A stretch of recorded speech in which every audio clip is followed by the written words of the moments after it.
안녕하세요. 직업군인 전문 멘토 육군사령 유기훈입니다. 오늘은 군인이라는 직업에 대하여 진로 정보와 직업 정보를 탐색해 보도록 하겠습니다. 이 수업이 여러분들이 앞으로 진로를 결정하는데 많은 도움이 되기를 희망하겠습니다. 감사합니다.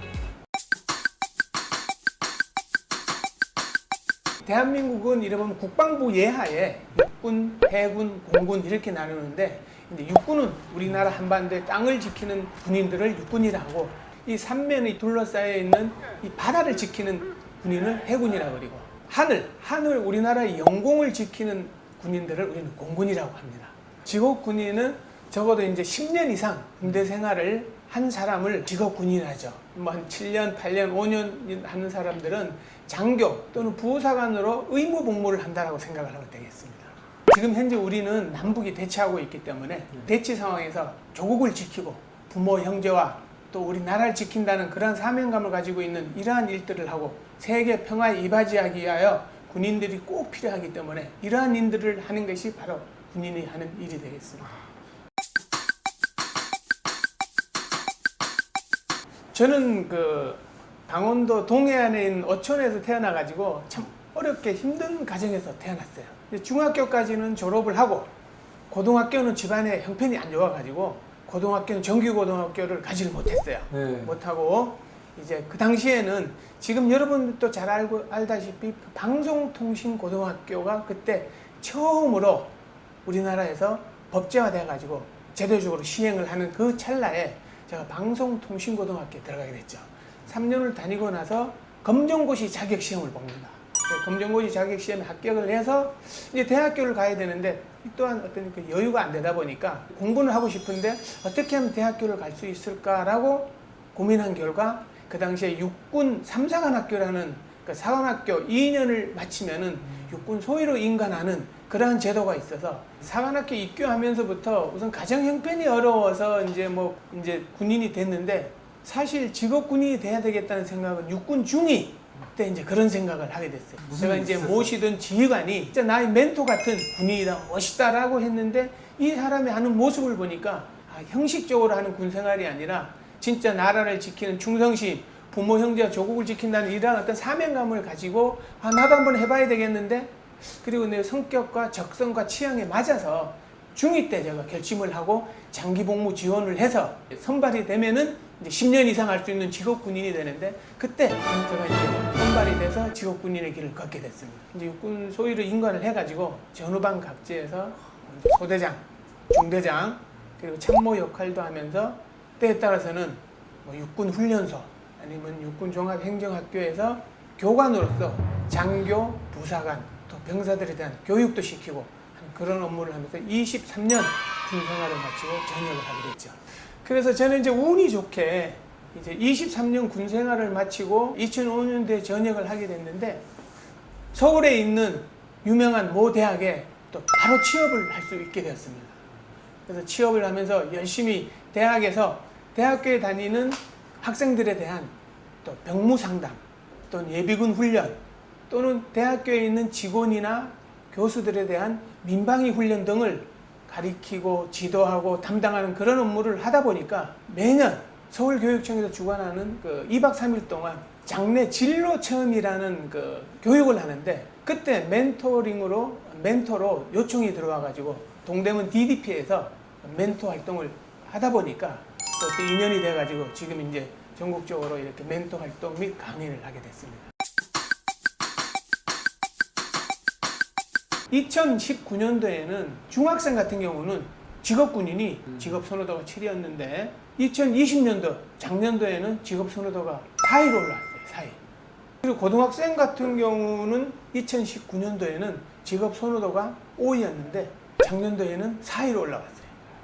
이것만 봐도 여러분들 지금 한 7천여 개의 그 직업 중에 직업군인에 대한 선호도가 얼마나 높다는 걸 여러분들이 알 수가 있어요. 특히 요즘 같은 코로나 시대에 직업군인은 어떤 국가가 비상사태 상황에서 같이 이걸 이겨내려고 노력하고 있고 또 요즘은 직업군인들이 대기업 이상의 월급이라든가 이런 것도 주고 이렇게 해가지고 선호도가 아주 높다고 알고 있습니다. 그래서 여러분들은 장래 미래 직업으로 직업군인을 선택하는 것도 아주 바람직하지 않을까 하는 생각을 해봅니다. 1980년도에 육군 제3사관학교에 입교를 했어요. 입교를 해서 사관생도 생활을 2년을 하고 82년도에 육군 소위로 임관을 했어요. 9월 달에 육군 소위로 임관을 해서 2005년도까지 군생활을 해서 23년간 군생활을 했습니다.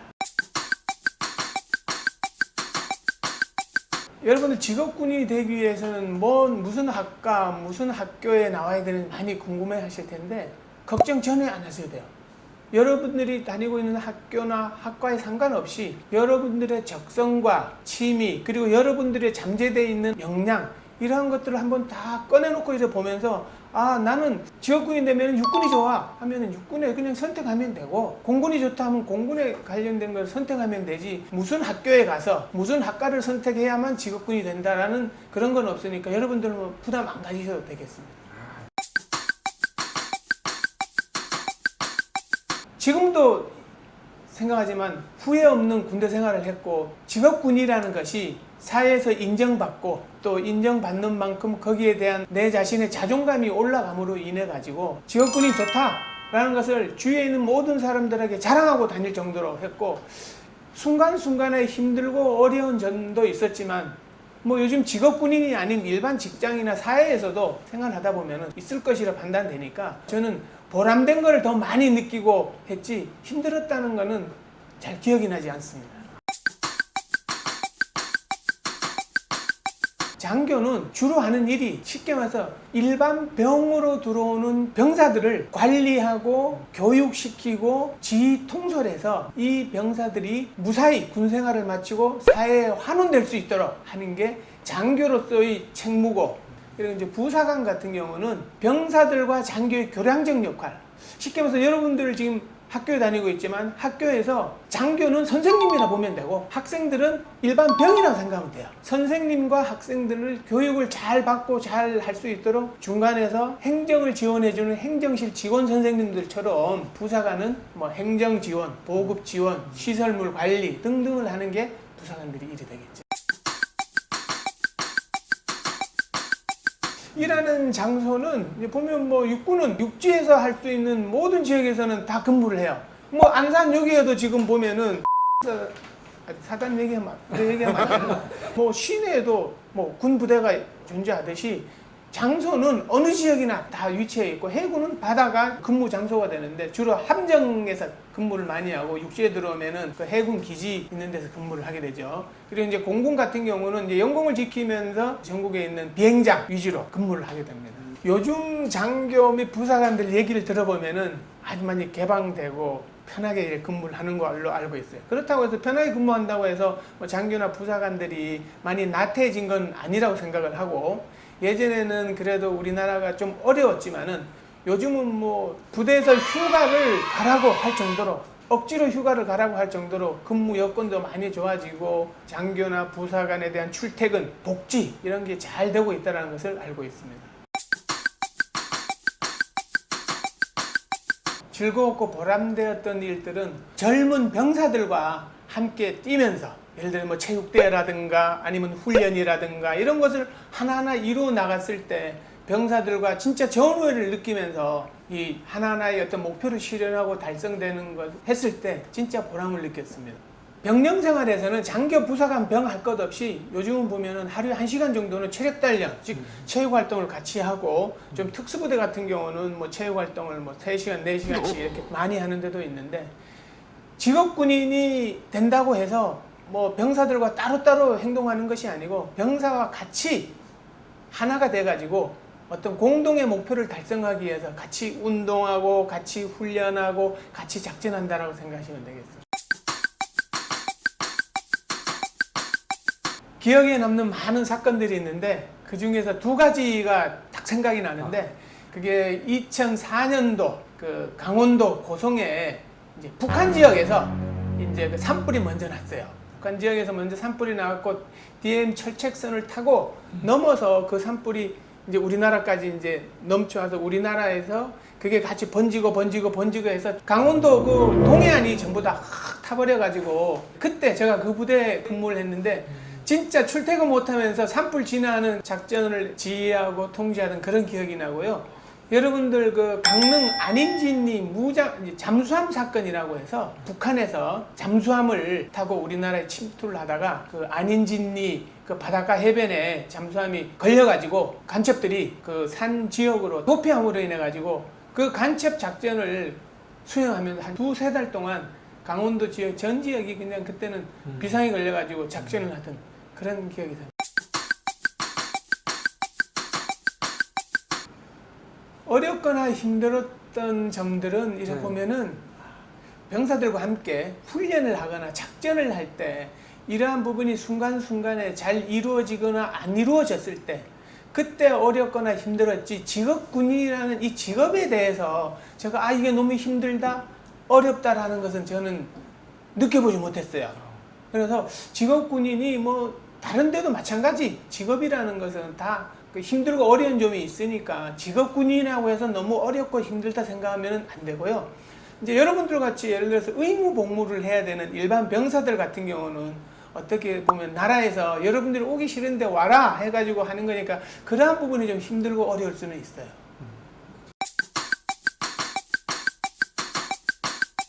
제가 지금도 이런 강의를 하고 하지만은 어느 고등학교에 가서 이런 이야기를 한 기억이 나요. 여러분들 이 교실에서 미래 대한민국의 해군 참모총장이 나왔으면 좋겠고 공군, 해군의 최고의 주임원사가 나왔으면 좋겠다라고 제가 기도한 적이 있었어요. 마찬가지 여러분들이 멘토를 통해서 여러분들이 진짜 멋있는 직업군인이 돼가지고 여러분들이 이루고자 하는 그런 걸 한다 그러면은 저는 뭐 그게 저희 작은 바람이 아닐까라는 생각을 해봅니다. 저는 힘든 훈련을 많이 했어요. 그러니까요. 특공부대에 내가 23년 하면서 한 반 이상은 특전사 있죠. 그런 네. 부대에 근무를 했죠. 지금 낙하산은 16번 땄어요. 16번.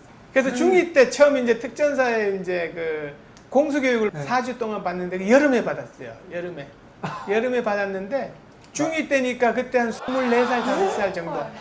그때 받았는데 하여튼 너무 힘들게 여름에 등에 땀띠가 날 정도로 땀을 흘리면서 훈련을 받아가지고 마지막 4주차에 지금 이제 서울공항 그 당시 성남 비행장이라고 그러는데 K-16 성남 비행장에서 비행기를 타고 서울에 있는 미사리에서 강화를 하던 기억이 나요. 비행기를 타고. 비행기는 4번을 타고 12번은 이제 요즘도 마찬가지지만 비행기를 계속 모든 특전사 아니면 특공부대 요원들이 다 탈 수 없기 때문에 요즘은 그 경기도 여주에 그 매산리 공수교육장이 있는데 요즘은 기구낙하라고 해가지고 기구를 띄워가지고 한 300m 정도까지 기구가 올라가서 거기서 낙하산을 타고 뛰어내리는 그건 12번 정도. 그 당시 기구가 처음 도입되는 시기라 어떻게 보면 시범 케이스로 그걸 많이 탔던 기억이 나요. 그리고 이제 그 특공부대 근무하면서 천리행군했던 기억이 나는데 이런 특공부대 근무를 하다 보니까 뭐 훈련을 한번 나가면은 6주, 5주씩 훈련 나가요. 훈련을 단계적으로 뭐 소대 단위 훈련, 중대 단위 훈련, 대대 단위 훈련을 하다가 마지막에 복귀할 때 일주일 동안 하루에 한 60km씩 6박 7일 걸으면은 420km 정도 돼요. 그래서 그 천리를 이렇게 걸었던 기억이 나는데 소위 때 한 번, 중위 때 한 번, 대위 때 또 한 2번, 그 다음에 소령을 달고 작전과장으로서 이제 훈련을 계획하고 하면서 병사들과 걸었던. 여러분들 나중에 또 기회가 되면 여러분 저를 자세히 소개할 기회가 있겠지만 저는 현재 3년 전에까지는 그 마라톤이라는 운동을 했어요.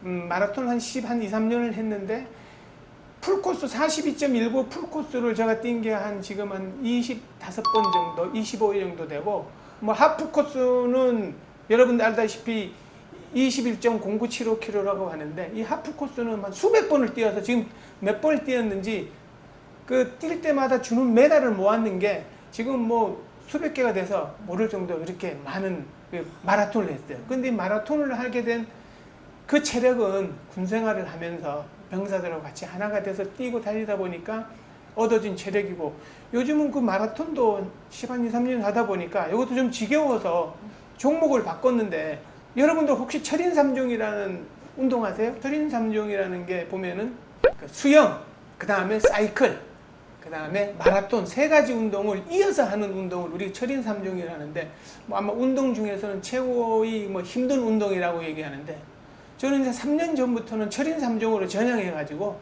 지금 철인 3종 운동을 하고 있어요. 근데 이게 모두 다 군에서 병사들과 직업 군인이 돼서 병사들과 하다 보니까 그런 어떤 건강한 체력을 가지게 됐고, 그걸 지금까지 그리고 앞으로도 계속 하는데 밑거름이 되지 않았나 생각을 합니다. 예전에 제가 군생활하던 뭐 지금의 군인들 보면은 이제 예전보다는 지금은 아주 좋아졌다고 생각해요. 그래서 이제 컵라면도 제가 소위 달고 전방에 처음 있을 때 그때 컵라면이 나왔어요. 그래서 컵라면을 우리 소대원들과 같이 나눠 먹던 기억도 나고, 그리고 어느 순간에 대입돼서 한 2000년도 그 당시에 이제 군대리아라고 하는 이제 햄버거가 처음 나왔는데, 그 당시는 아침에 빵 2개와 이제 페트와 그다음에 이제 그런 걸 줬는데 진짜 맛있었대요. 진짜 맛있게 잘 먹었던 기억이 나고, 뭐 저는 그 양이 좀 적어서 하나를 먹고 하나를 잘 먹는 병사들에게 줬던 기억도 나고 하는데, 요즘은 그것보다 더 잘 나오는 것도 보게 되고, 뭐 군대리아 적극 추천합니다. 일반 봉지 라면을 다 이제 부숴가지고 끓는 물에다가 넣고 그거를 이제 불려가지고 흔들어서 나중에 먹던 그런 이제 뽀글이라고 해서 그걸 거의 뽀글이라고도 많이 이야기를 하는데, 그리고 건빵도 이제 모아가지고 치사장에 주면은 치사장에서 건빵을 또 튀겨줘요. 뭐 튀긴 음식이 다 맛있다라고는 이야기를 하지만은 특히 이제 건빵을 튀겨 먹으면 진짜 맛있어요. 준비된 자만이 승리할 수 있고, 승리하는 자만이 목표를 이룰 수가 있습니다. 17,000여 가지 직업 중에 여러분들이 직업군인을 선택하는 것은 그 목표를 잘 선정해 가지고 준비하면은 분명히 이룰 수가 있어요.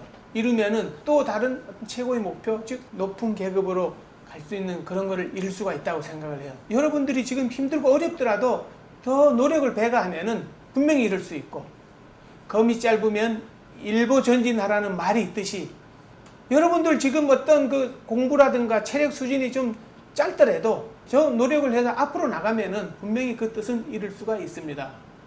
결과보다는 과정이 더 중요하니까 지금부터 하나하나 차곡차곡 준비해 나가면 반드시 그 결과는 여러분들이 생각하는 승리 목표로 이루어질 거라 생각합니다.